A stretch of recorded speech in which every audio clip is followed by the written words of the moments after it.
Not an accident or a disaster, but an act of terrorism. Those were the words of the Ukrainian president today after a flight with 298 people on board was apparently shot down over his country. How could this happen? Who was responsible? And why did they do it? ABC's chief global affairs correspondent Martha Raddatz brings us the very latest. It's one of the last images of Malaysia Airlines Flight 17. Posted on Facebook by a man believed to be on the plane, he included what turned out to be an eerie premonition. Should it disappear, this is what it looks like. 4 hours into the flight, a burst of flame. This is the moment the plane crashed into eastern Ukraine. Smoke plumes fill the horizon. Those white streaks, debris from the aircraft littering the sky.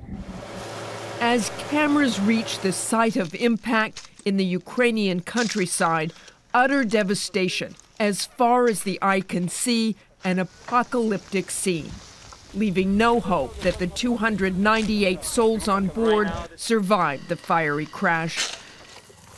But the debris was spread across 10 miles, and in some spots, the pieces of wreckage showed no evidence of fire. It appears like the paint is fresh, but the metal itself has been ripped to shreds.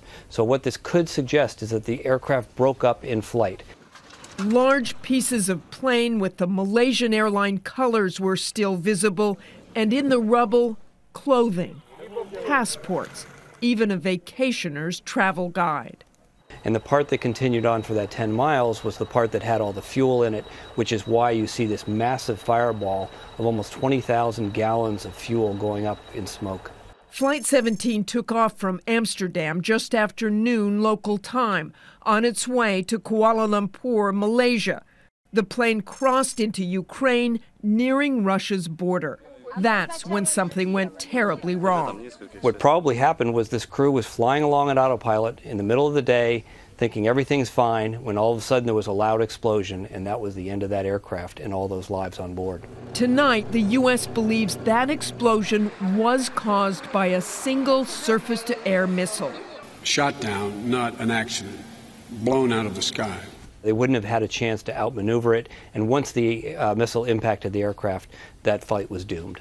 It's unclear who fired the missile, but MH17 did fly over a war zone, the region below embroiled in conflict between Russian separatists and the Ukrainian government. It sure is hard to understand why you would route an aircraft over a known combat zone.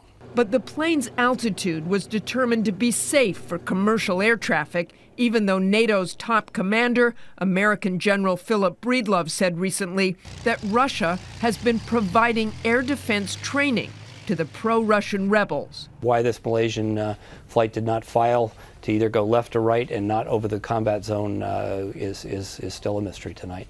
On the ground, photographer and ABC News freelance producer John Wendell was one of the first journalists to arrive at the horrific crash scene, narrating the gruesome scene to ABC's George Stephanopoulos. You're at the crash site, John. Tell us what you see. It's a pretty remote country road, and there are rebel fighters here who have secured the area. There's a smoldering pile of wreckage with a kind of a fire coming out of the top of it. I'm trying to head there right now. He was touring the wreckage with Russian separatist leaders, now in control of the region.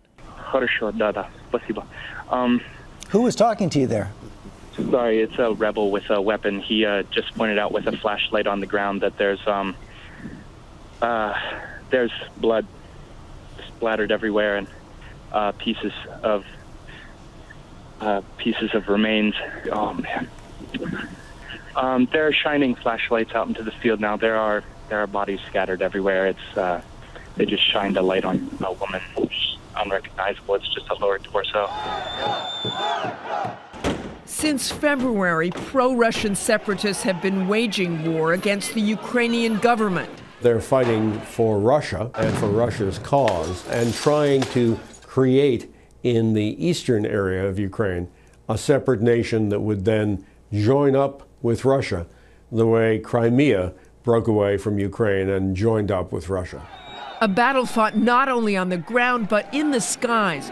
Just this week, it's believed Russian separatists shot down 2 Ukrainian military planes. But MH17 was a commercial flight filled with civilians, not a military target. Almost immediately, Ukrainian President Poroshenko unequivocally placed the blame on Russia, which is accused of arming the separatists, saying it wasn't an accident or a disaster, but an act of terrorism. And Ukraine released what they say is an intercepted phone call proving it. In the recordings, men they describe as militants talk about shooting down a plane, later saying it was a civilian plane. I cannot imagine anybody on either side of this conflict wanting to take down a Malaysian aircraft. It was not an accident that they were trying to shoot down an aircraft, but they got the wrong aircraft. The pro-Russian militants deny they are responsible. Somebody, whether it was the rebels or the Russians or somebody else, may have fired a radar-guided SA-11 missile up to 33,000 feet, which impacted this airliner and brought it down, killing all aboard. Authorities believe a powerful missile launcher like this was used to shoot down the plane. So this was not just some small system. This was a very sophisticated surface-to-air missile system. A system that requires extensive training, and those who fired it may not have had enough. Perhaps what happened was that the rebels knew just enough to know how to launch one of these missiles, but not enough how to differentiate between a commercial aircraft and a military aircraft. Today, President Obama offered his condolences to the families of the victims. The United States will offer any assistance we can to help determine what happened and why. And as a country, our thoughts and prayers are with all the families of the passengers, wherever they call home. Families of the victims gathered at Amsterdam's International Airport and across the world in Kuala Lumpur, the flight's final destination. And for the people of Malaysia, it's another devastating loss in less than 5 months after Malaysia Air 370 disappeared over the Indian Ocean. It's a terrible coincidence for the people of Malaysia and for Malaysian Airlines that the aircraft that was shot down today was a Malaysian Air 777, the same type and model as disappeared earlier in the year for reasons that we still don't know about. Along with the anguish, some staggering close calls. You get this sick feeling in the pit of your stomach. We were supposed to be in that flight, and it's obviously, you know, something watching over us and saying, no, don't get on that flight.